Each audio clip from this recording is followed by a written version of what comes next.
Hey, Rufus. Hello. Good to see you. Good to see you too. So we're here to talk about Rufus Does Judy at Carnegie Hall. Yes. Coming back for the 10-year anniversary. Yes. Of your recreation of the historic 1961 Judy Garland concert. Yes. At Carnegie Hall. I'll just keep talking. Okay. You just keep agreeing with me. But before we get right to that, it's been 10 years since you did this the first time. Yep. 36-piece orchestra. Yes. Big 2 nights. band. But a lot's happened in that 10 years. Yeah. I mean, an awful lot has happened. You wrote an opera. Yes. You had a baby. Yes. You got married. Yes. Yes. And that's just scratching the surface. There's a number of other records, including a recent setting of Shakespeare Sonnets, right? Yes. Yes. Tell me just a little. I mean, it's an awful lot in that time. A lot Yeah. of different things too. Yeah. I mean, I think that initially when I did the Judy show, it was sort of it was really centered around tackling that particular set of songs and not recreating the famous 1961 concert, but seeing if I was even able to mirror it in some way, Right. vocally and stylistically and athletically and so forth. So it was about that. And whereas I think this time around, 10 years later, because it was proven that I could, get through the show and add my own perspective. I didn't want to do it. I didn't want to become Judy Garland or anything. I wanted to give it my own touch. But Well, I mean, it's not a drag show, but really no, what I mean is vocally. Yeah. Vocally, yeah. you I think approach it's the these songs in a closest thing different to way. an opera that I could do as a pop singer. So I did that, and I feel like this time around, 10 years later, it is more. The show itself is more about me and more about the deepening of my life and these profound experiences that one gets to cherish, between having kids or getting married, and also sad things like my mother's death and so forth. So I'm hoping, and I have been running through the songs in shows. I'm hoping, and I am finding that these songs themselves are built to really absorb the big moments of life, and they give back. So I think that this time around, though it is still in honor of Miss Garland, it really is more about the material and more about me, the material setting into my old bones. Which a lot of these are songs from the Great American Songbook. Yes. Which songs have changed, have shifted for you over that time? Well, there's a few. I mean, there's one that I'm singing. I sang recently that I just had such a. I'm having a lot of fun doing. It's called "How Long Has This Been Going On?" And it's on the album, I dedicated it to my mom, Kate McGarrigle, who sadly passed away not long after those shows, and a couple of years later. And at the time, I dedicated it as a joke. This is from Mom. How long has this been going on? Ha ha ha. But now, of course, it's more poignant because it ended.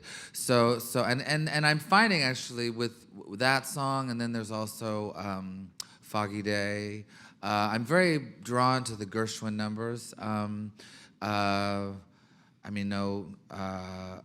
fact, the other day I had this funny kind of anecdote where I was just imagining like a kind of very jealous Cole Porter smoking cigarettes and drinking martinis, and like, great, nice song, George, because they are amazing, the George Gershwin ones, and he really was kind of the Mozart of his era. So I'm drawn to those, and then there's also The Man That Got Away took on another meaning when I performed it. It became more kind of about my dad. And about this sort of longing that a lot of gay men feel for like their father's understanding, really, and acceptance. So it's more the connection. Yeah, it's less of a sort of romantic ballad. It's more of a kind of just a yearning, and we've been working a lot on that over the years, and I'm happy to say that we're doing really well. So yeah, a lot of stuff. You've obviously got a connection to this material. Can we talk a little bit about the generational history of the Wainwright connection to Judy Garland? Yeah, well, actually, my father was spent a part of his childhood in Beverly Hills, because my grandfather, Loudon Wainwright II, was quite a well-known columnist and reporter for Life magazine. Right. So they were centered there, and they lived very close to Judy Garland, and Judy Garland would babysit my dad and my aunt. And in fact, there's a memory that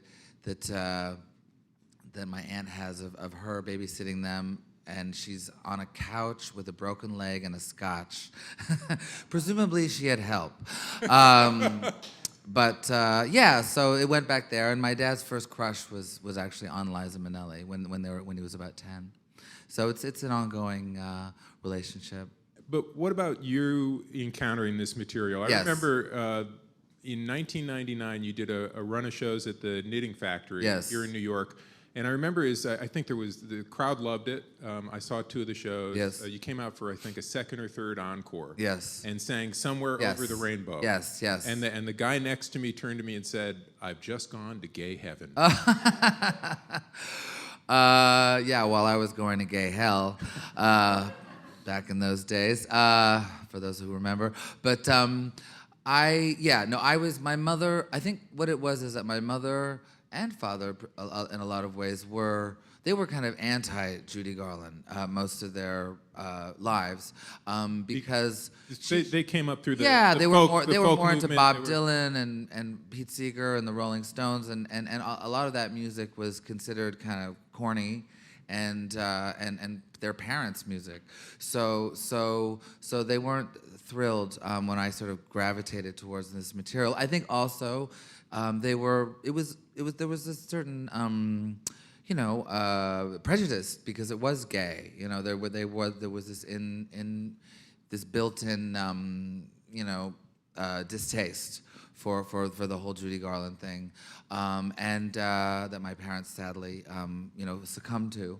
And are you saying this is material you gravitated to? Yeah, well, I gravitated to with the Wizard of Oz. It started with the Wizard of Oz, and so I was. But my mother, beyond all of that, knew a good song, and was a fantastic accompanist. And so we would do Somewhere Over the Rainbow, and I sang it from a very young age, and it was used as a sort of tool to sober up adults at drunken parties to get them to go home. So bring out the kid, you were have kind of him last sing, call, and they'll leave. So out of guilt. So you functioned as last call at these Montreal I was parties? the last call. Yeah, Wow. yes. And Love the 70s. and that's Somewhere Over the Rainbow. When did you come to the? Oh, sorry. Well, that's the recreation of the Judy Garland poster. Yes. But when did you come to that Judy at Carnegie Hall record? When did I come to it? Well, I came to it actually quite late. I was not into. I was into the Wizard of Oz. I was also into all of Judy's, drugged out tape recorder conversations with herself. Those kind of entertained me the most, and I loved her movies and stuff. But I didn't know the record that well. But then, when America, after 9/11, there was this brief moment where everybody was slightly hopeful that, because of the terrorist attacks, the world could kind of come together and, heal and try to make a better place. But that's not what occurred. We went to war in Iraq, and that to me was equally as disturbing as 9/11 when that happened. And I hated the United States. I'm dual citizenship. I was born in the U.S., but I'm also Canadian, so I kind of fluctuate between both. But I was living in America at the time, but the one thing that kept me kind of hopeful and loving was that album, Judy Garland 1961 live concert. It just reminded me of a time when there was more, I don't know, brilliance, more positive energy, and there was more of sophistication, and we were really, you know, this beacon of hope for the world. So I listened to it a lot, and that's when I decided to perform it. And there's tremendous. I mean, the singing on that record is tremendous. There's tremendous warmth and humor. Yes. But there is also that feeling of, for her, reconnecting Yes. with the audience. She'd had her troubles She'd 2 years almost died before. a few times, and Right. she was, you know, the fat, the thinness, Exactly. Halloween, as she would say. Yeah, she'd put on weight. There was drinking. Yeah, There were drugs. She 2 years before that had not had much of a career. So this was a real comeback moment, Yes, and it really yes. is captured. It's a very joyful record. Yes, no, it is. It's her great. It's really the pinnacle of her career. That album. So. You're coming back to Carnegie Hall for these concerts on the 10th anniversary, and then there are performances in Toronto as well. Yeah. Let's go back to those shows 10 years ago. Okay. I was there for the second night, Yes. and I remember how enraptured the crowd Yes. was. And that was just like when the concertmaster came on and sat down with the orchestra. Yes. Was it a different experience for you? Well, it's a look. If anything, the show is interesting to see because it's just incredibly challenging, you know, to get through it. Both the songs and the arrangements and, you know, the pyrotechnics of the chord changes and stuff and what you have to do vocally. So I was just happy to get it done. I will say that it was a lot of fun. I had a great time.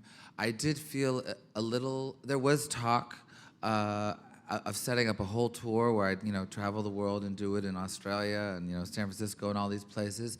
But pretty soon after Carnegie Hall, I think it was in London when I did it there, I had this very haunted feeling that I had somehow tapped into, you know, a rather restless spirit.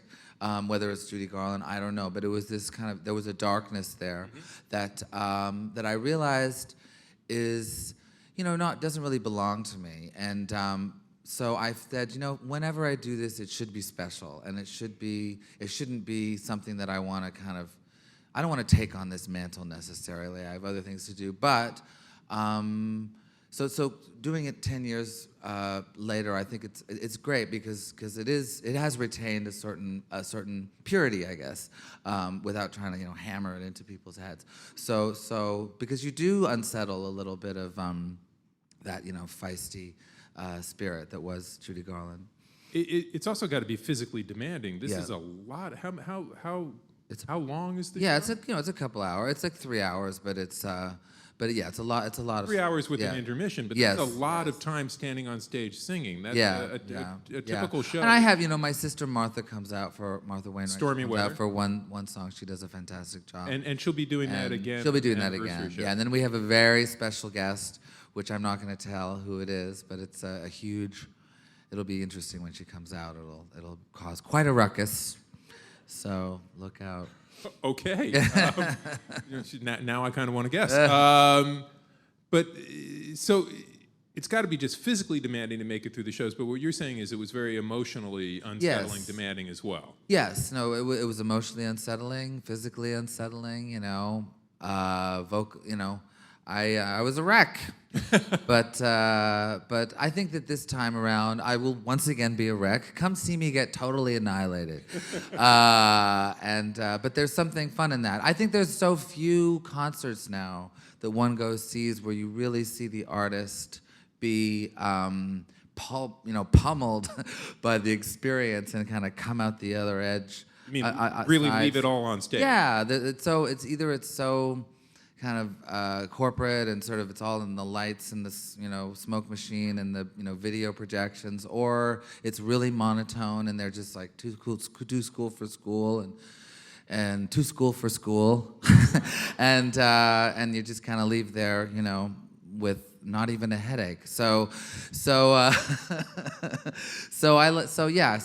like to bring back a little bit of that, You're aiming guts, for something in between a Beyonce show and a recital. That sweet space in between those two things. Yeah, I would say recital is a little higher on on the list there, but anyway. I'm not naming any names. Well, it is demanding, physically and emotionally. What are you doing to prepare for the shows? Well, as I said, I'm doing a lot of concerts. I just did a couple over the weekend in the area, like Philly and Delaware and stuff, or Maryland, sorry. And I did some. I have a pianist with me, and we performed in there. This week, I'm flying to Korea for one night, doing a show there, and then the next night, I have a show in Norway. The usual, and then I'm doing some shows in Europe. So I'm bringing the pianist out again. So I'm doing them on stage. So, and I'm doing live streams on Facebook every night before the concert of one song to promote the show and stuff. Oh, so you're doing the material. I'm doing whatever it takes to whore myself out and sell tickets. It might actually come to literal whoring. Carnegie Hall. Okay. Carnegie Horror. Sorry. All right. Well, we know where to find you on Facebook if anyone's interested. When do you work in the orchestra rehearsals? How much? That you just have a day, Really? with the orchestra, and then you have a couple of days with the core ensemble, who are the rhythm section, and so it's not that much. I know the material. I mean, and you don't want to you want it to be you don't want to iron it out. You want it to have some wrinkles. Right. So, so to prepare, you're just working on these songs over the next. Yes. Okay. Yeah. All right. My memory serves. And how does that differ from the first time you took it on? Well, I think the first time I was just much more scared and so forth. I think that now there's a certain ferocity that I've been given through birth and death and marriage and just getting older, where you can sort of see the horizon a little more, and I'm just ready to attack them with all that I have that life has given me. We've got time for some questions from the audience. Hey Rufus, thank you for being here. Thank you. What do you think is missing from today's era of music compared with other eras like Judy Garland's? Right. Well, I would say that one of the great things about Judy Garland's era is that there was a kind of division between performers and songwriters. It was very rare that you had songwriters writing their own material. And I don't think there's any way to go back and recreate that necessarily, but there was this kind of respect given to the songwriters and the lyricist, especially the lyricist actually, that I feel today is, I don't know, is just not as prized really. So I think whatever. So I think that was a big difference, and maybe it's even with the performers themselves, where they knew that that's what their job was to be an interpreter of a song, as opposed to be the writer, the producer, the dancer, the singular embodiment. The singular. So I think that's different. I think it was probably better, but yeah. But that's, all Bob Dylan's fault. Well, pretty much. Something else we can blame on him. Yeah. Right here in the front. And I love Bob Dylan, so. Thank you for being here, Rufus. Thank you. What are the mental preparations of making music or producing it, that, in your opinion? What are my mental preparations? Yes, making music, yes. Yeah, that's a good question. I would say the most important thing, and this is more I actually learned from my work in the opera world, is that it's so important to practice, and it's important to rehearse and study, your material, whatever you're doing, like really get it in your body. But the minute you go on stage, it's vital that you forget everything.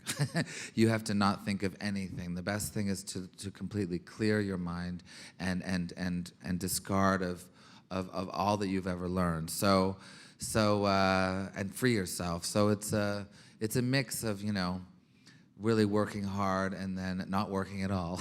But you've got to have a lot of preparation, Yes, a lot of skill in order yeah. to be able to walk on stage. Yeah, no, it's a bit of both. Yeah, so it's about really not thinking in the end of the day, but that comes with a lot of thinking beforehand. We've got time for one more. Hi, Rufus, big fan. Thank you. As someone who has also dedicated aspects of my own life to Judy Garland, Yes. I was wondering what things about her persona do you celebrate, and then other things do you try to avoid because you learn from mistakes she might have made? Yeah.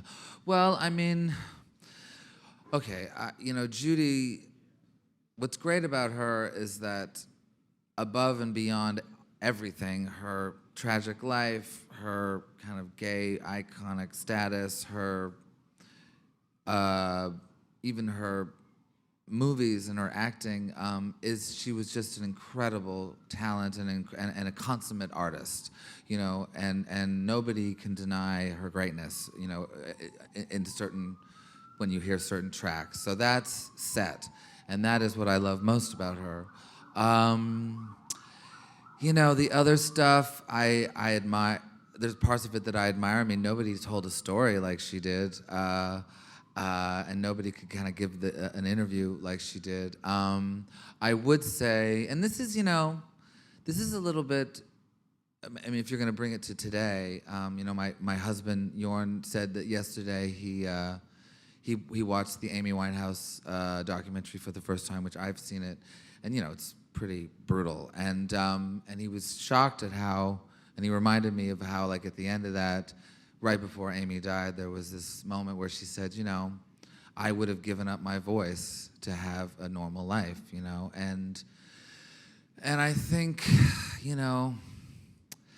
I think probably Judy, I don't know if she would have said the same thing, but I would say that there's something in not sacrificing your entire existence for your gift that I've been able to do somewhat. Probably not by any fault of any doing of my own. It's just I never had #1 hits, and I was never kind of forced into this really brutal system. So I guess I'm one of the lucky ones.